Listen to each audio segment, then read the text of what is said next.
So, vamos a continuar. Bueno, vamos a hablar sobre el rol forense del médico asistencial. ¿Listo?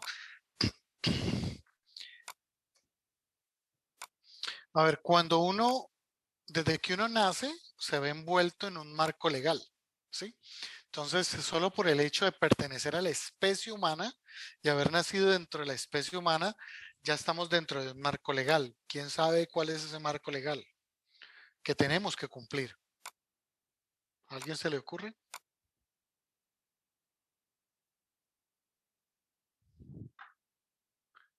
Ánimo, ¿quién dijo yo? ¿No? Bueno. Entonces, cuando nacemos dentro de la especie humana, pues estamos sometidos o tenemos un marco legal que son los derechos humanos, que son los derechos a los cuales accede una persona o tiene capacidad de ejercer una persona solo por el hecho de pertenecer a la especie humana, ¿sí? Entonces, ese hecho de pertenecer a la especie humana le da capacidad de ejercer esos derechos. Los derechos humanos son 30. ¿Quién lo sabe? Porque todos hablamos de yo tengo derechos, mis derechos. ¿Sí? ¿Quién sabe derechos, los 30 derechos humanos para ejercerlos y exigirlos? ¿Algún voluntario? ¿Quién dijo yo? ¿Quién se sabe un hito?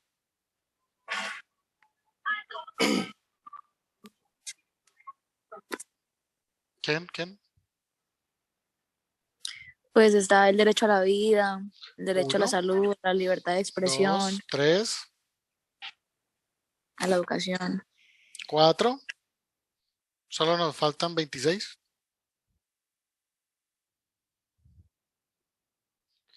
Miren cosas tan básicas como el derecho a la propiedad privada, el derecho a la honra, el derecho a tener una nacionalidad, ¿sí?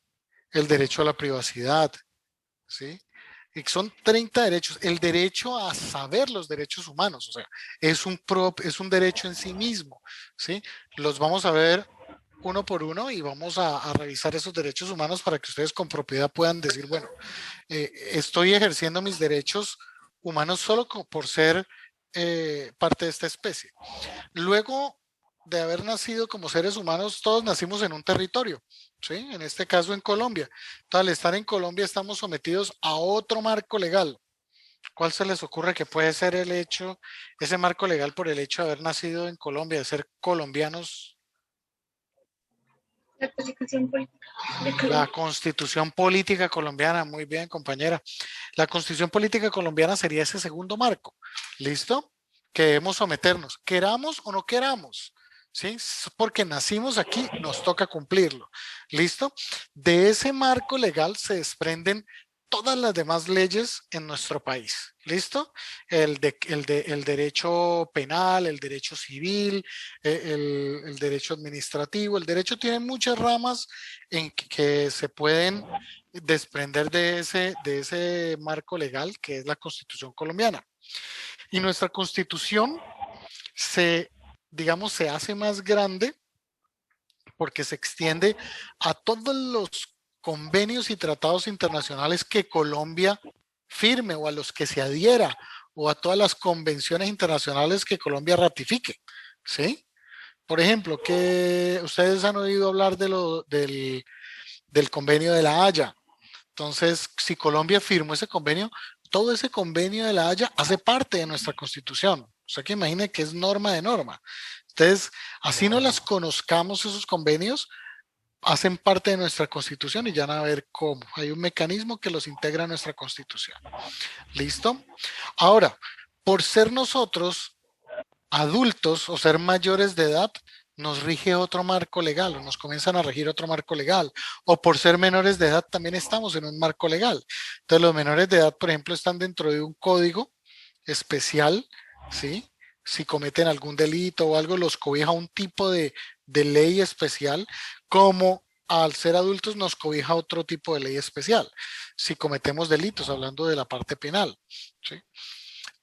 Cuando somos mayores de 18 años, comenzamos a ejercer derechos civiles que antes no teníamos capacidad de ejercerlo, como el ejército, el derecho que ejercemos a elegir y ser elegidos, ¿sí? El voto, ¿sí? O que es elegir y al ser elegido, ser candidato.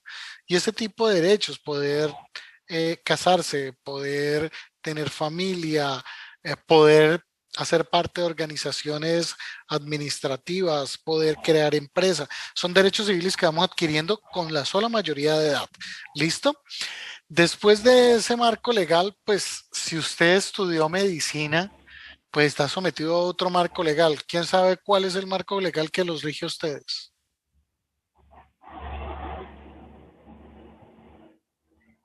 ¿Mm? Una ley. La ley 100.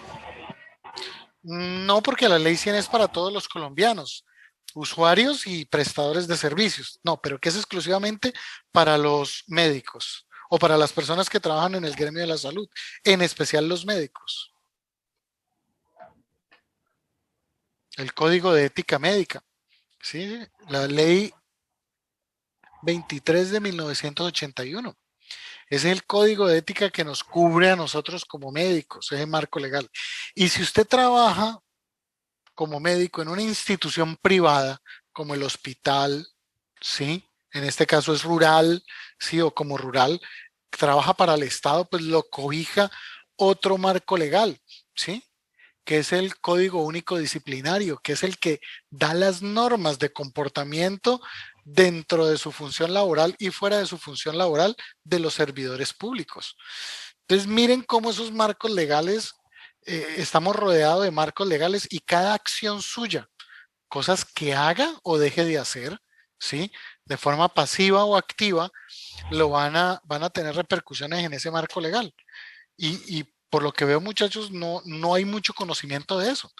Yo los invito a que comiencen a explorar esos temas porque tengo muchos compañeros de ustedes que en el mismo rural se empapelaron y quedaron emproblemados por desconocimiento de estas normas.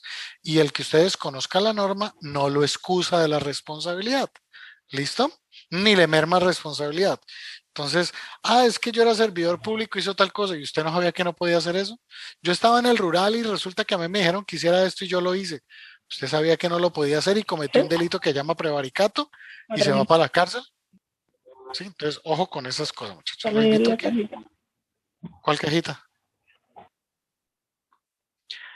Entonces, hablando específicamente de medicina legal, la ley dice que todas las entidades y profesionales de la salud, públicas y privados, mire, tanto el sector público como el sector privado, deben prestar apoyo científico a la administración de justicia.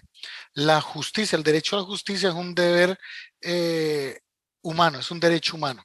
Usted debe ser tratado de forma justa, ¿sí? Y debe tener derecho a justicia cuando algún derecho suyo es violado. Y todos debemos prestar ese servicio como profesionales de salud por ser parte del Sistema Nacional de Medicina Legal y Ciencias Forenses. Así como hay un sistema de salud, hay un sistema de medicina legal y ciencias forenses que se equipara. Y quien controla ese sistema es el Instituto Nacional de Medicina Legal y Ciencias Forenses. El servicio de salud, ¿sí? El sistema de salud, ¿quién lo controla? El Ministerio de Salud a través de sus EPS y su EPS presta los servicios a través de sus IPS. Sí, y las IPS a través de sus empleados. En este caso, el Sistema Nacional de Medicina Legal y Ciencias Forenses está bajo control y coordinación del Instituto Nacional de Medicina Legal, que está a órdenes de la Fiscalía General de la Nación, ¿sí? Y ejerce su función a través de sus oficinas, que quedan en las ciudades principales de Colombia y en algunos municipios intermedios. Pero en los sitios donde no está medicina legal físicamente, eso se ejerce, esa función de medicina legal la ejerce el rural. El rural es el médico legista nombrado por el Instituto Nacional de Medicina Legal solo porque es el médico rural. O sea, legalmente está instituido que cuando usted es rural de un municipio, es también el médico legista, hace parte de su función. ¿Listo? Es importante conocer esto porque a ustedes les puede llegar un caso de medicina legal y por desconocimiento decir, no, es que a mí eso no me toca, eso es de medicina legal. Lo que usted no sabe es que usted es funcionario prácticamente de medicina legal por ser el rural en ese sitio, ¿sí? Y por ley está designado para esa función. Entonces, si usted se niega, pues está cometiendo un delito. Vamos a... Opa, se frenó esta vaina. Démoslo pensar. Bueno, hablando un poquito del marco legal que ya hablamos, pues teníamos los derechos humanos.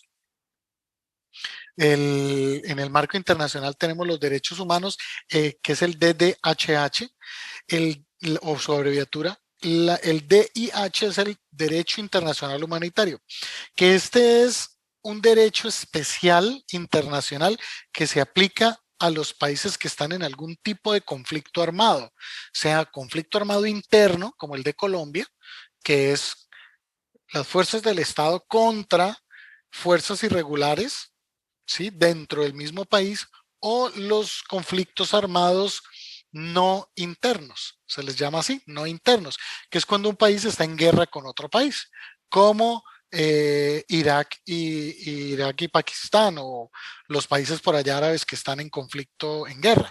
¿Listo? Se les aplica este DIH, Derecho Internacional Humanitario. Y decíamos que internacionalmente todos los convenios que Colombia haya firmado entran a ser parte de nuestra Constitución. A nivel nacional, pues, ¿cuáles son los marcos legales? Pues decimos que es la Constitución Política Colombiana, de la cual se derivan todas las leyes, y el bloque de constitucionalidad, que es lo que decíamos, es la ampliación de la Constitución a todos los tratados y convenios internacionales que Colombia ha firmado, ¿sí?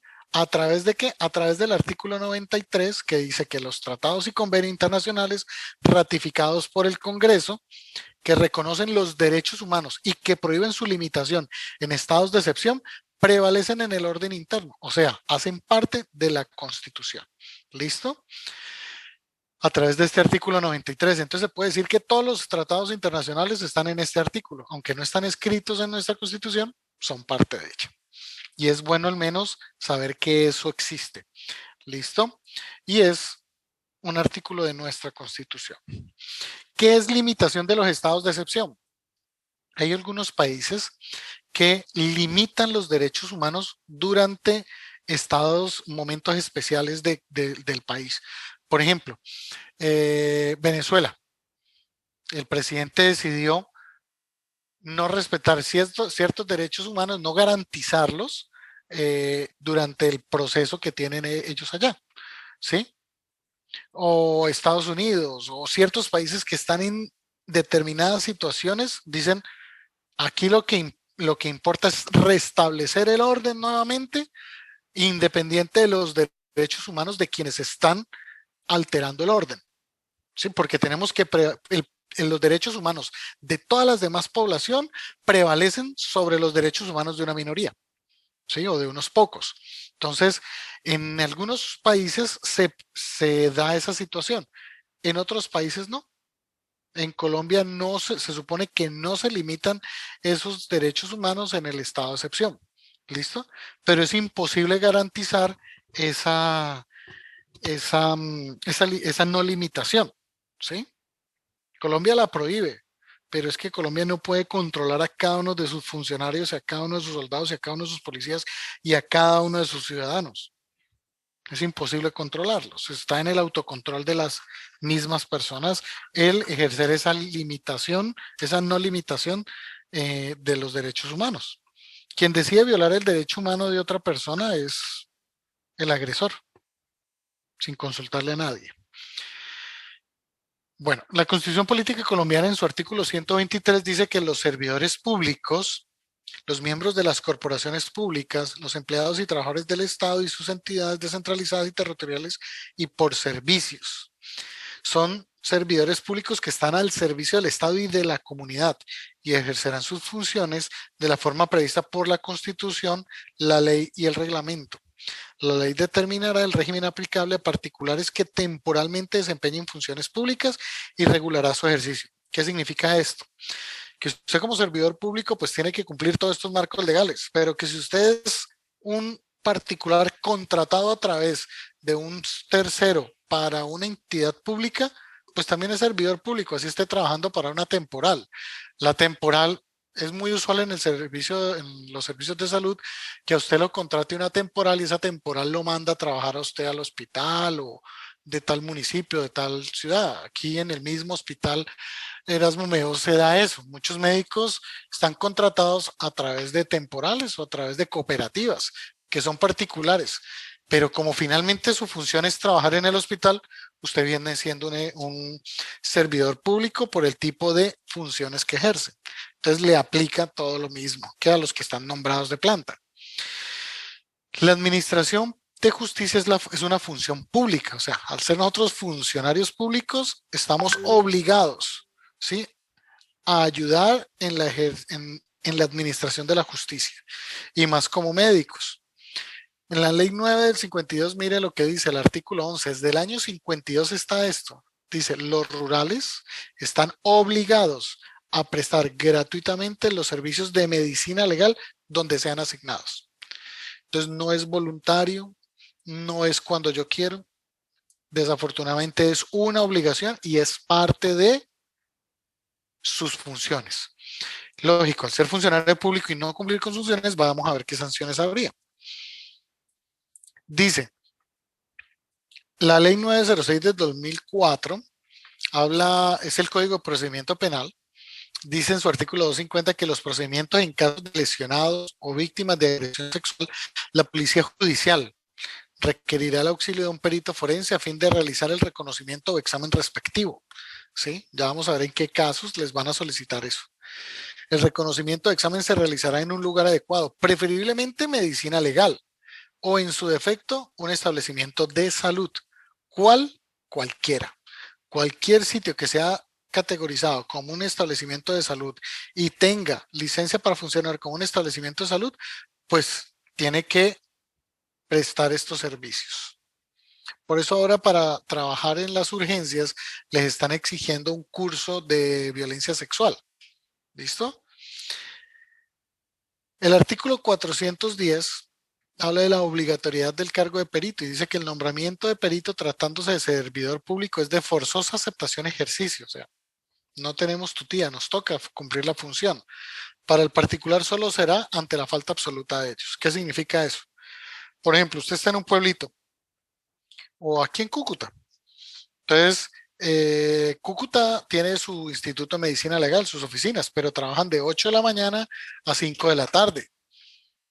Si a las 5, a las 6, 7 de la noche sale un caso para hacerle una valoración médico-legal, Medicina Legal está cerrado y no tiene servicio nocturno. ¿Quiénes estarían cubriendo y prestando esos servicios? Los hospitales públicos, ¿sí? Y supongamos que los hospitales públicos no estuvieran funcionando, pues serían las entidades privadas, las clínicas, ¿listo? Y así sucesivamente. Entonces miren que no es el hecho que no haya oficina de medicina legal, es simplemente que no esté disponible el servicio, hace que la responsabilidad de prestar el servicio recaiga sobre el siguiente nivel de prestación, que serían los hospitales públicos o los servidores públicos de instituciones de salud. ¿Listo? El nombramiento solo podrá excusarse por enfermedad que lo imposibilita para ejercerlo, por carencia de medios adecuados para cumplir el encargo o por grave perjuicio a sus intereses. Entonces, imposibilidad para ejercer el cargo por enfermedad, pues sería estar fracturado, ¿sí? Una lesión grave, que en realidad lo incapacita usted físicamente. No es hoy tengo dolor de cabeza. ¿Listo? Por carencia de medios adecuados para cumplir el encargo. Pues usted no tiene morgue, ¿cómo va a hacer una necropsia si no tiene dónde hacer la necropsia? ¿Sí? Y por grave perjuicio a sus intereses. Entonces, cuando usted está involucrado, un familiar hasta de cuarto grado de consanguinidad segundo de consanguinidad, cuarto de afinidad. O sea, por consanguinidad hasta sus primos, ¿sí?, que estén vinculados a un delito donde usted tiene que ejercer alguna función pública, una valoración médico-legal, que su primo atropelló a un señor y el señor usted lo va a valorar. Usted estaría incapacitado para realizar esa valoración porque usted tiene unos intereses ahí vinculados, ¿sí? Y hasta el segundo de afinidad. Entonces, segundo de afinidad son, por ejemplo, sus suegros, ¿sí?, los cuñados, hasta allí. El perito que injustificadamente se negare a cumplir con su deber, pues será sancionado con multa de 10 a 100 salarios mínimos legales mensuales vigentes equivalentes en moneda legal colombiana. ¿Cuánto está el salario mínimo? ¿Alguien sabe? 1 millón de pesos. 1.000.000 de pesos por 10 y por 100. Entonces la multa va entre 10 millones y 100 millones de pesos. Imagínese uno rural o recién graduado y ya multado con 100 millones de pesos por el Estado. El primer sueldito que usted tenga se lo comienzan a chupar, se lo comienzan a vampirear. Les descuentan todo por derecha, el día que compre una casita, de ahí le descuentan, si va a comprar un carrito se lo embargan, listo. Entonces cualquier propiedad que usted tenga, hasta que no pague su deuda, de ahí le van a ir sacando la plata. Entonces queda uno fregado. Además, como usted como funcionario público, si falta a su deber, comete delitos, pues esos delitos se los pueden investigar a usted, tanto en lo penal, que cuando usted comete un delito penal, eso se paga con cárcel. Se lo puede, si usted perjudicó personas, ese delito lo pueden demandar a usted por lo civil, que en la parte civil las demandas civiles se pagan con dinero, ¿sí? Para indemnizar el daño que usted causó, ¿sí? Y en la parte disciplinaria, el Código Único Disciplinario. Entonces, como usted cometió una falta disciplinaria, usted lo pueden sancionar dentro de su profesión. Le pueden suspender la tarjeta profesional por un tiempo o se la pueden quitar. Y queda usted incapacitado para ejercer en el territorio colombiano, ¿sí? Su carrera profesional. Y el hecho que lo investiguen por una de esas ramas no significa que no lo puedan investigar o sancionar por las otras dos. De hecho, le pueden a uno seguir las 3 investigaciones al tiempo, penal, civil y disciplinaria. ¿Listo? Entonces, ojo muchachos, ojo con eso, que mire que las consecuencias son graves. Tengo compañeros suyos que, por ejemplo, hicieron cagadas en el rural, literalmente, y hoy están empapelados. Algunos incluso están a punto de irse a la cárcel y están por homicidio para irse a la cárcel por no haber desempeñado su función. ¿Listo? Entonces, ojo con eso, muchachos.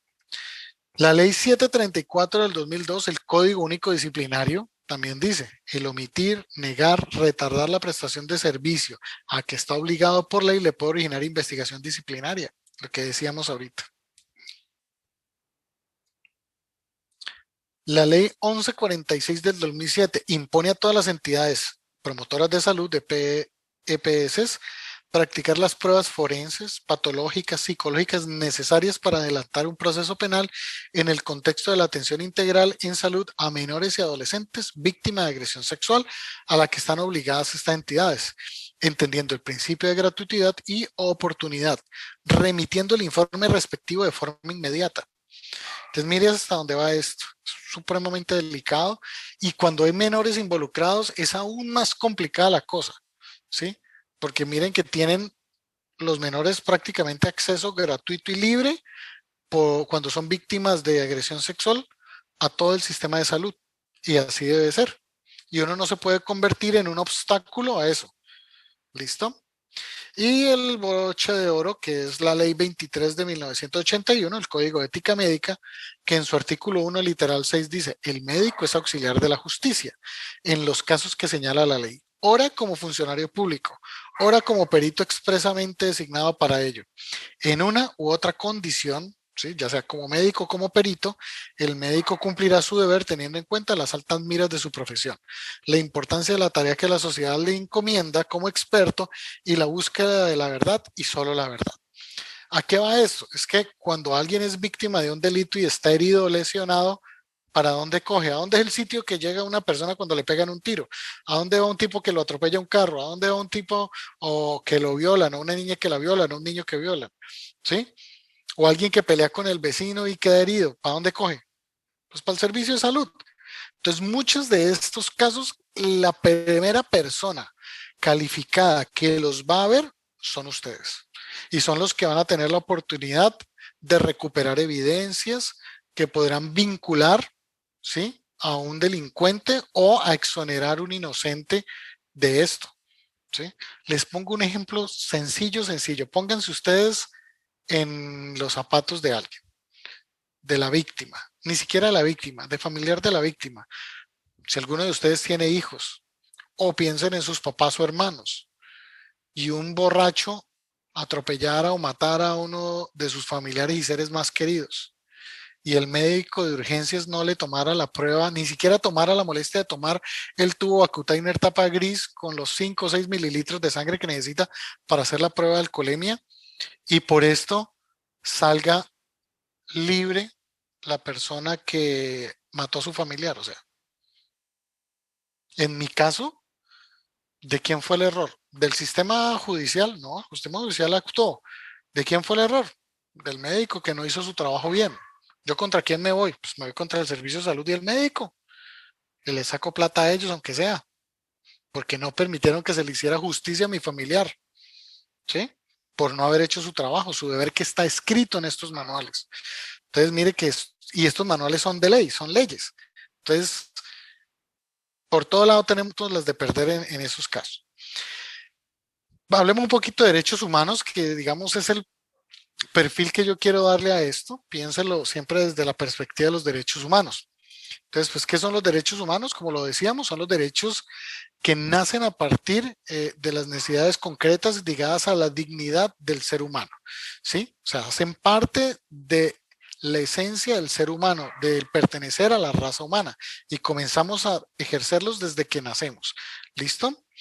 Los derechos humanos pues han sido una construcción social a través del tiempo, ¿sí? No es que apenas apareció el ser humano sobre la tierra, ya los derechos humanos aparecieron, no. Ha sido algo que se ha ido ganando terreno poco a poco. ¿Qué tanto terreno se ha ganado? En lo escrito mucho, digamos, en la realidad, la verdad no tanto, como se quisiera que se hubiera avanzado. Por eso se ven todavía todas estas escenas y sucede lo que sucede, como lo que hemos tenido en nuestro país en los últimos meses, lo de los paros. Los derechos humanos pues se han conquistado tanto en lo político como en lo social. Ya se reconoce luchas de la dignidad humana de distintos grupos sociales, y en los niveles políticos ya comienzan a tener participación estos grupos sociales, ¿sí? Los grupos LGTBI, los grupos de mujeres, las negritudes, los indígenas, los desplazados, ¿sí? Grupos que han vivido ciertas situaciones o que están en ciertos contextos distintos, ¿sí? Que antes no eran reconocidos políticamente y socialmente, ahora tienen participación en esos escenarios. Entonces, mire que son terrenos que se han ido ganando, y que a pesar de que en lo político estén participando, mucha gente dice, ah, eso que va, esos son fulano de tal y tal ahí hablando pendejadas, y hasta nosotros mismos hay veces despreciamos esas ganancias. Importante, pregunta de examen, ¿qué es la dignidad humana? ¿Quién me dice qué es la dignidad humana? Para ustedes, ¿qué es la dignidad humana?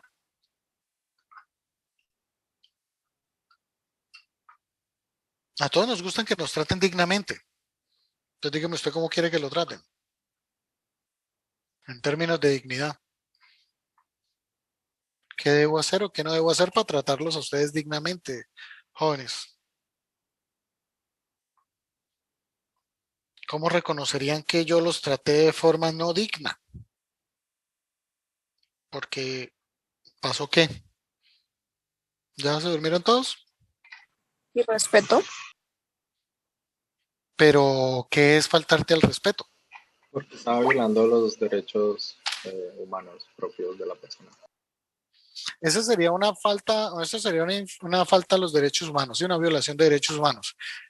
Pero acuérdense que los derechos humanos están íntimamente ligados a la dignidad humana. Entonces, ¿cuándo se viola la dignidad humana? O sea, defínanme dignidad humana. Definan digan cuál sería la definición, por ejemplo, de dignidad humana, sin buscar en Google. Never. Bueno, entonces, miren que aunque sea algo que deberíamos conocer, no lo conocemos. En Colombia, para Colombia, hablo para nuestro territorio, la sentencia T-881 del 2002, la Corte Constitucional definió la dignidad humana bajo estos tres principios, desde estos tres objetivos. La dignidad humana entendida como autonomía o como posibilidad de diseñar un plan vital y de determinarse según sus características.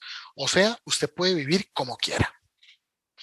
Que yo quiero vivir como mochilero, durmiendo en los parques y con mi mochila y caminando y echando dedo.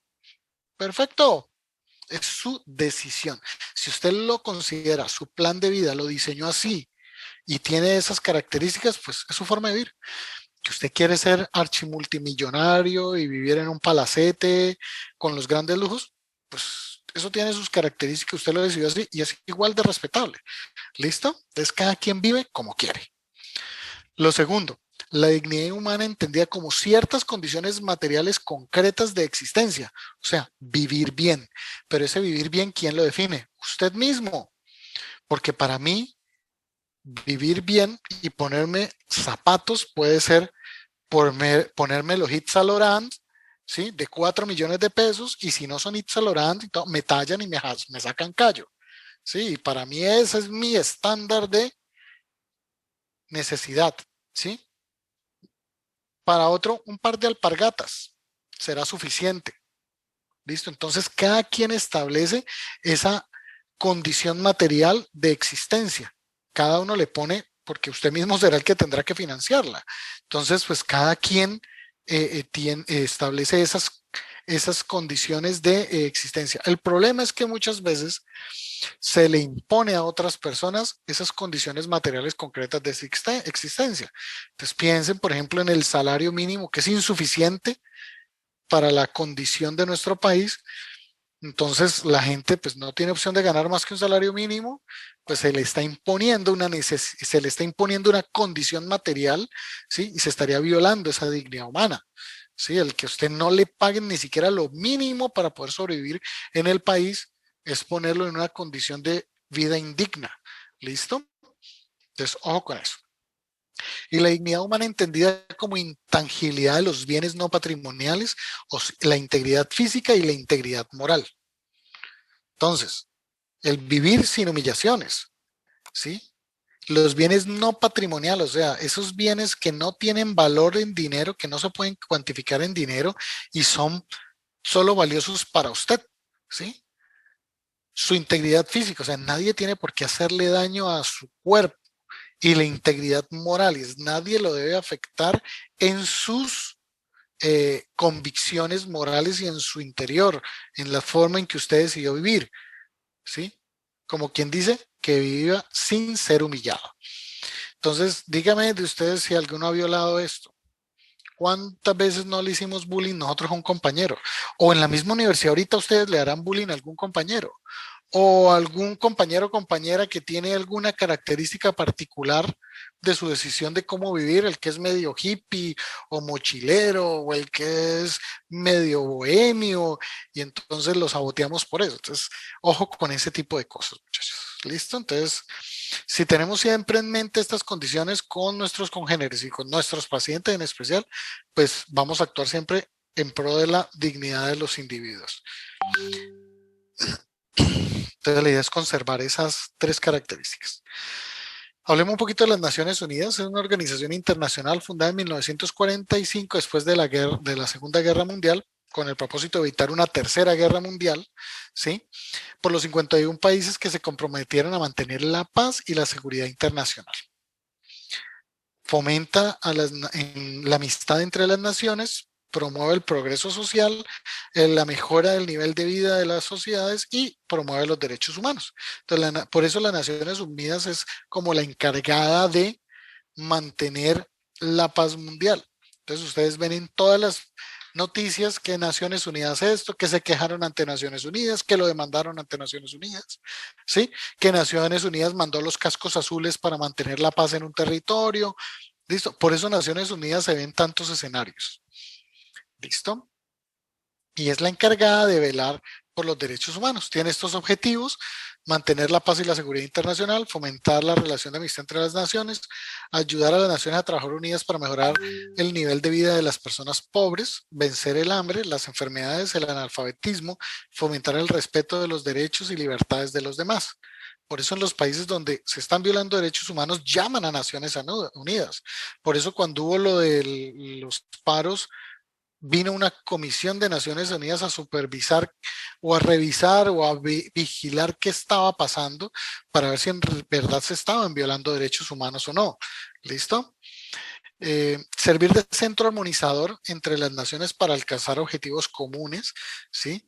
Y actualmente su foro está compuesto por 193 estados, ¿sí? Y a través de la Asamblea General es donde ellos debaten las situaciones. Colombia ha intervenido en varios de esos debates últimamente.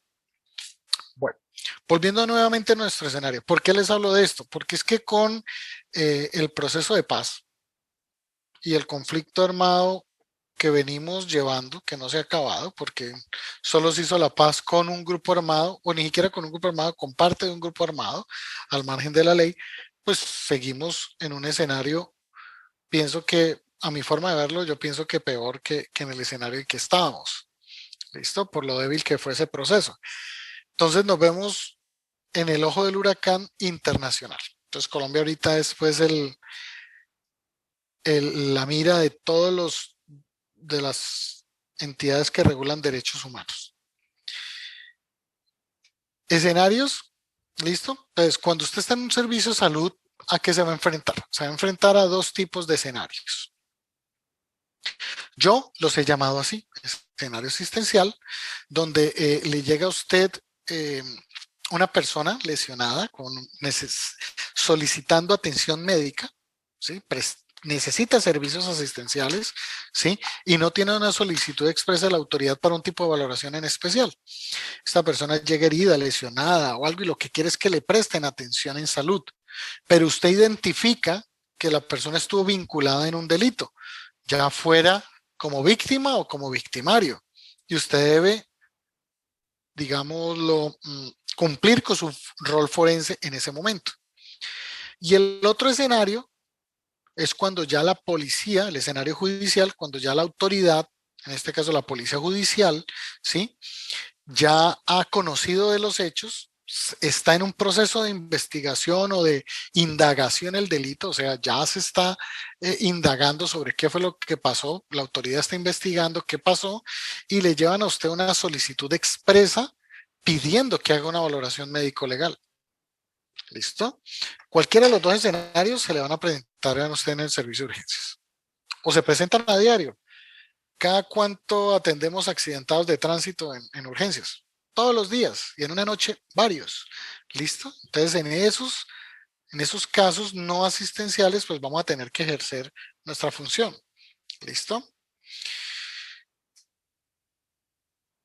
¿Qué les van a solicitar a ustedes? Entonces, las necropsias médico-legales, que siempre van a ser parte del escenario judicial, porque las necropsias se hacen solo con solicitud escrita.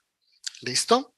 Y debe haber un acta de inspección técnica o levantamiento del cuerpo, lo que llaman el levantamiento. Bien, pero el nombre técnico es acta de inspección técnica. Debe haber una solicitud de la autoridad y pues unos requisitos que veremos cuando desarrollemos el tema.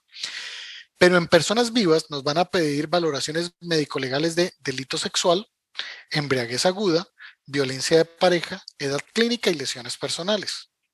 ¿Listo?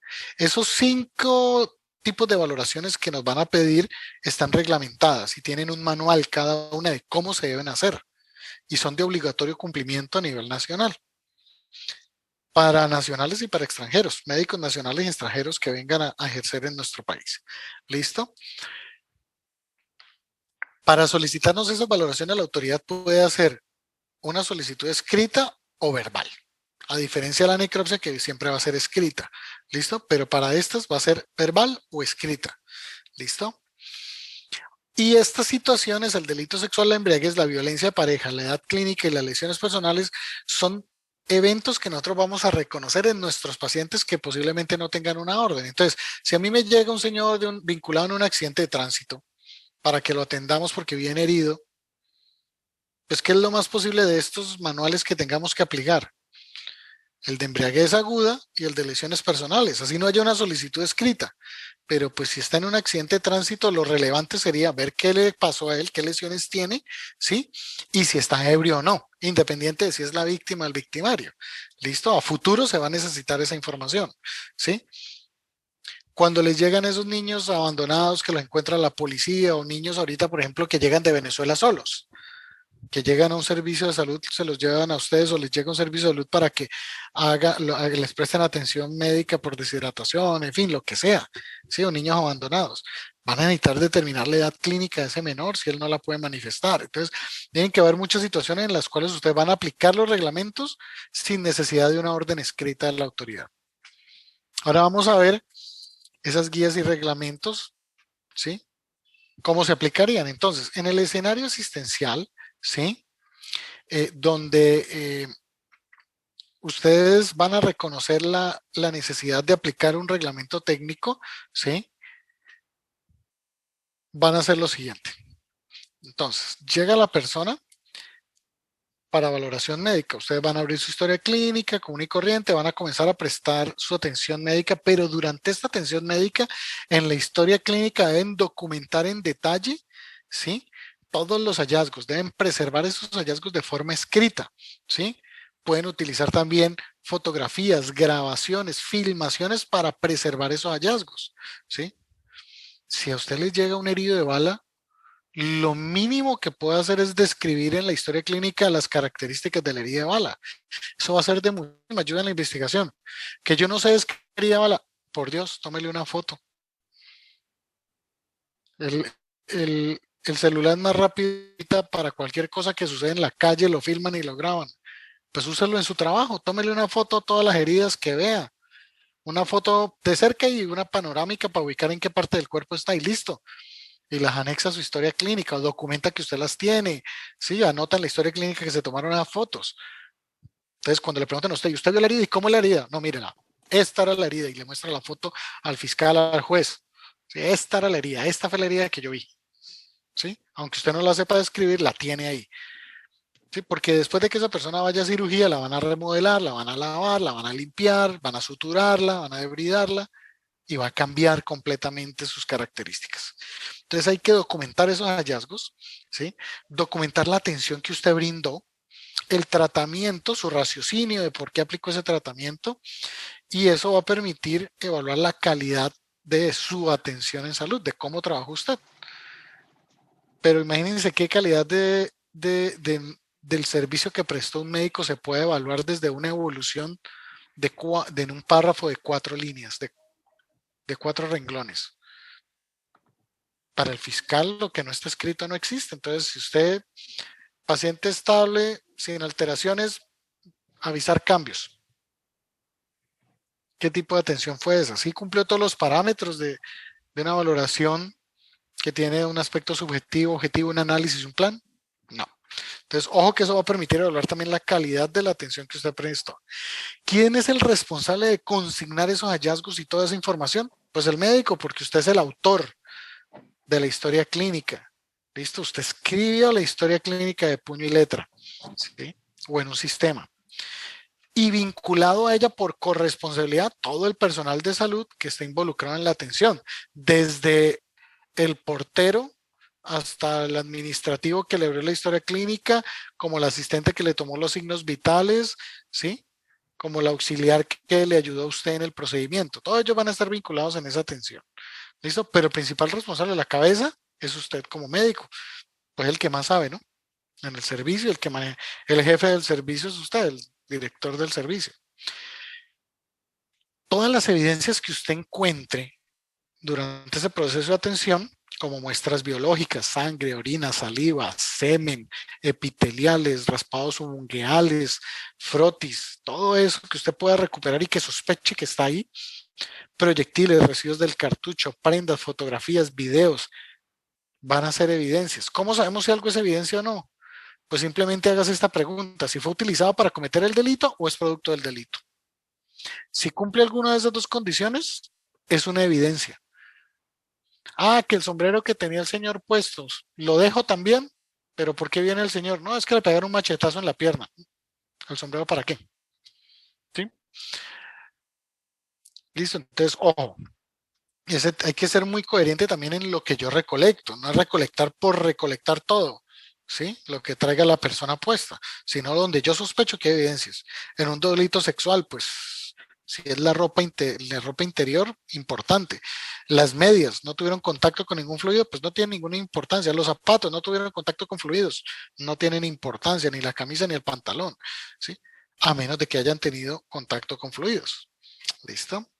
Entonces, en ese caso sería solo la ropa interior, por ejemplo. ¿Quién va a ser el responsable? Bueno, todos esos elementos se deben someter a un procedimiento que vamos a ver cómo se hace, que se llama la cadena de custodia, que nos ayuda a preservar esas evidencias que se recolectan y a garantizar que sean genuinas desde el momento en que se recolectan hasta que llegan al laboratorio donde se analizan, ¿sí? Y que quien las analiza no las altera con otro propósito, sino el del análisis, y que el informe que va a emitir él corresponde a esa evidencia que usted recolectó en el servicio de urgencias. ¿Vale? ¿Quién va a ser el responsable de todo eso? Adivinen, el médico. Y lógico, todo su personal que está a cargo, porque usted puede delegar funciones. ¿Sí? Le quitan la ropa al herido de bala. Jefe, esa camisa tiene orificios. O al auxiliar fulanita de tal, mire, esa camisa que tiene orificios, recójala, póngala en un gancho, cuélguela en algún lado donde se seque y nadie la vaya a tocar. Póngale un pedazo de papel y márquela, el señor fulano de tal. Usted delega esa función. Es su responsabilidad, pero la delega en su auxiliar. ¿Listo? Entonces, ayudarse con el personal que usted tiene a su servicio a desarrollar esas actividades para hacerlas bien con todo el equipo. Finalmente, ¿qué va a pasar? Que pasados mínimo, unos 2 años, a usted lo van a llamar, lo van a citar desde algún juzgado, ¿sí? Porque eso que usted hizo, que consignó en la historia clínica, no tiene ningún valor hasta que usted lo ratifique y lo sustente verbalmente. Por eso se llama juicio oral. Entonces, a usted lo van a llamar a dar un testimonio de lo que usted hizo, lo que usted anotó en un juicio oral. Allí, ¿qué va a pasar? Pues que van a debatir lo que usted hizo, lo que usted estudió, lo que usted es, lo que usted no hizo, sus capacidades, sus conocimientos, qué se le olvidó hacer. ¿Listo? Todo eso se va a debatir ahí. ¿Por qué? Porque va a haber una defensa y va a haber un ente acusador o la fiscalía, que son antagónicos. El uno quiere probar una teoría de que es inocente la persona que están culpando y la fiscalía quiere probar la teoría de que sí es culpable. Y quien va a aportar esas evidencias es usted para que defina si es culpable o no es culpable. O sea, usted no lo define, pero los elementos que usted va a dar de evidencias y su testimonio va a apoyar una de las dos teorías. Entonces, a usted lo van a atacar de una u otra parte, ¿sí?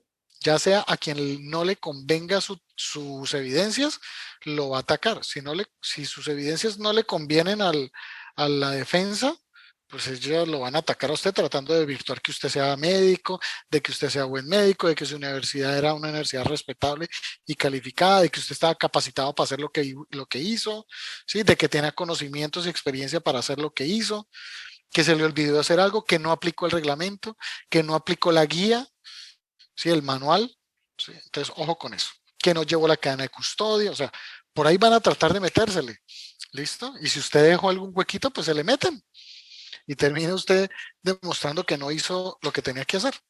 ¿Listo? Entonces eso se lo van a sacar por ahí. Por eso hablo de que va a haber un grado de responsabilidad del médico y del personal de salud involucrado. ¿Listo?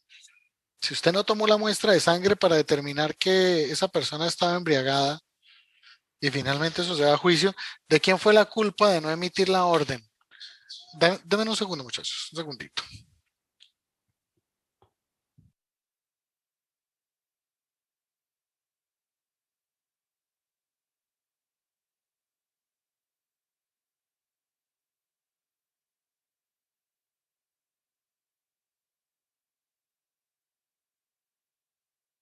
Listo, muchachos, los gajes de estar en casa. Eh, bueno, entonces, eso se va a debatir. Si usted no recolectó la muestra de sangre, ¿de quién era la responsabilidad de dar la orden de que se tomara la muestra de sangre? Del médico. ¿Listo? Pero jefe, usted también sabía que eso había que tomarlo, entonces ¿por qué no dijo? ¿Por qué quedó callada? También lleva del bulto. Listo, la jefe de enfermeras o la auxiliar, si sabía, ¿sí? Eso es como cuando el cirujano va a operar y todos saben que debe operar la pierna izquierda y el cirujano no sabe y opera la derecha y nadie le dijo nada. No es que eso es culpa de él y eso es responsabilidad de él, no. Era responsabilidad de todo el equipo. Que el médico operó la que no era, la rodilla que no era y nadie le dijo, sabiendo los demás que se estaba equivocando, ojo.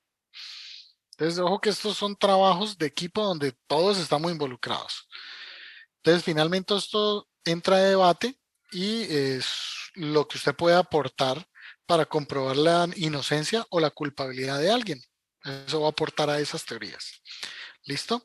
Todo basado en su historia clínica. Entonces, por eso tengo historia clínica claras, completas, precisas, porque he visto a médicos tartamudear leyendo su propia letra o decir, no sé qué dice ahí, leyendo su propia letra 3, 4 años después de haber atendido a la persona.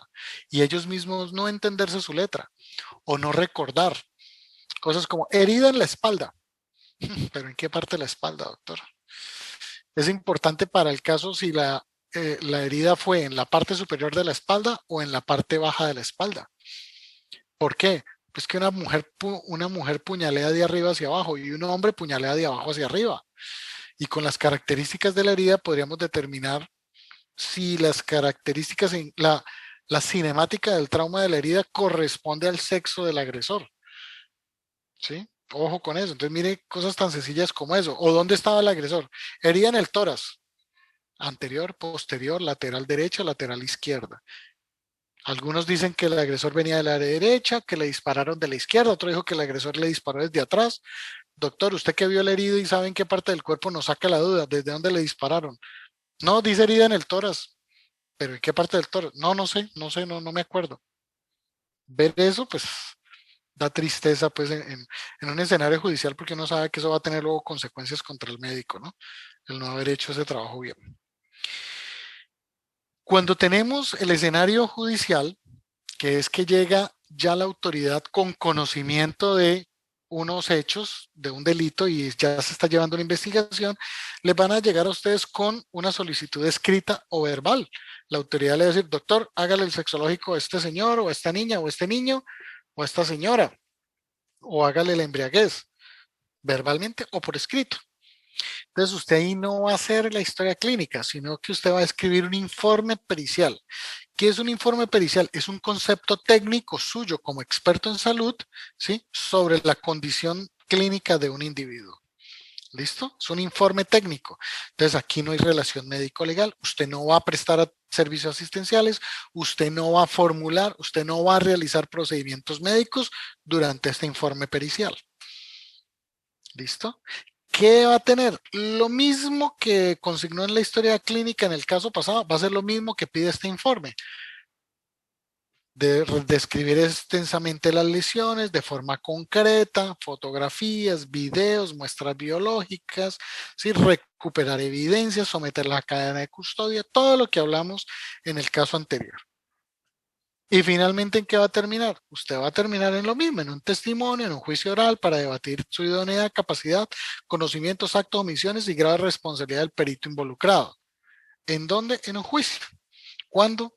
Mínimo 2 años después, porque pues nuestra justicia cojea, recojea, se arrastra y gatea hasta que llega. ¿Listo? Entonces, mucho tiempo después, a usted lo van a llamar para que sustente ese informe pericial, mal llamado dictamen, mal llamado dictamen, ¿listo? Entonces van a ver que mucha gente se refiere a él como el dictamen médico legal, pero en realidad es un informe médico legal, porque él no tiene valor hasta que usted lo sustenta verbalmente durante el juicio, ¿listo? Entonces miren que tenemos dos escenarios en el mismo sitio, en el mismo servicio de urgencias. ¿Cuál es la confusión a veces? Que usted va en algunos escenarios a tener el escenario judicial, le llegan con la orden, pero a la vez la persona está tan gravemente herida que necesita atención médica. Y usted, si fuera solo medicina legal, nosotros lo remitimos a su servicio de salud, pero en un servicio rural, acuerde que usted es también el servicio de salud de esa persona. Entonces, usted va a tener que hacer el informe pericial y abrir una historia clínica y prestar los servicios asistenciales. Lógico, ya no va a consignar todo lo del informe pericial tan detallado en su historia clínica. Simplemente usted cita de que ya se emitió un informe médico legal, ¿sí? Y que la persona ya se le hizo ese informe aparte. ¿Listo? En cambio, en el escenario en el escenario asistencial donde no haya solicitud de la autoridad escrita, pues usted tendrá que consignar todo detallado en su historia clínica para que a futuro se pueda reconstruir ese informe pericial. O usted tenga la información que consignaría en un informe pericial también la tuviera ahí, pero pues va a prestar los servicios médicos, ¿no? ¿Dónde conseguimos esas guías y reglamentos? Breve, un googlazo, guías y reglamentos, ponemos así en Google, guías y reglamentos medicina legal, les va a salir este primer link, guías, protocolos, reglamentos de medicina legal, allí le dan clic, les sale esta página y ahí van a tener todas las guías, reglamentos, protocolos, manuales y modelos que tiene el instituto. Nosotros no, ahí están los de todas las profesiones de salud que aplican, ¿no? Psicología, psiquiatría, odontología y están los de medicina. ¿Listo? Entonces, hasta allí, muchachos, ¿qué tan claro ha quedado? ¿Dudas, preguntas, aclaraciones? Eso es lo que vamos a ver y lo que vamos a desarrollar durante este semestre.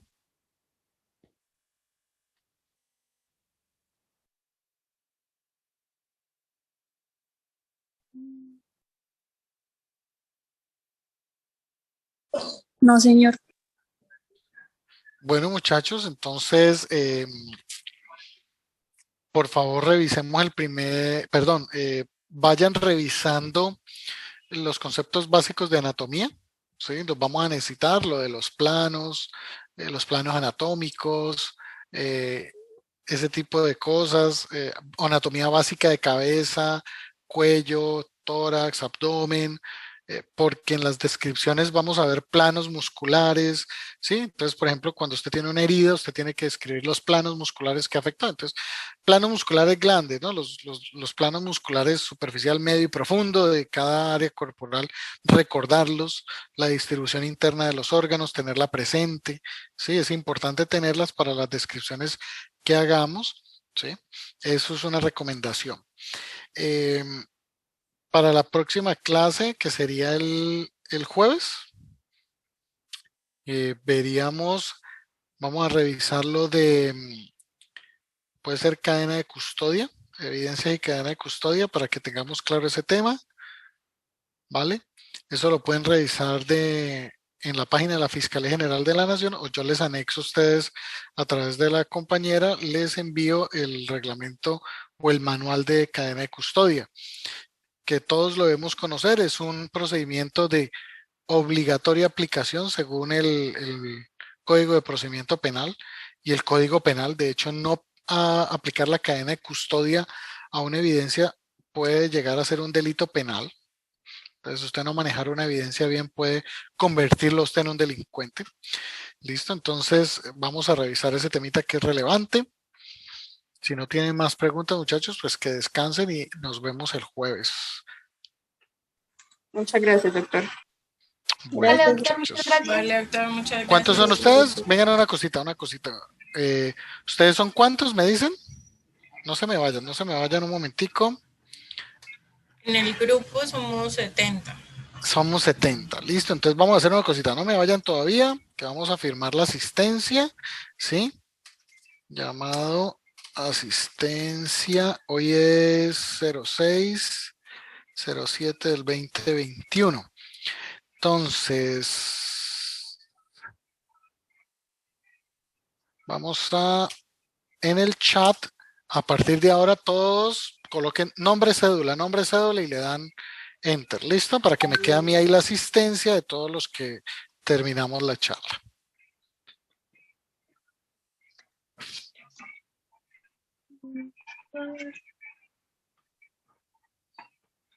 No sé, no, 4, 72, 5, 9.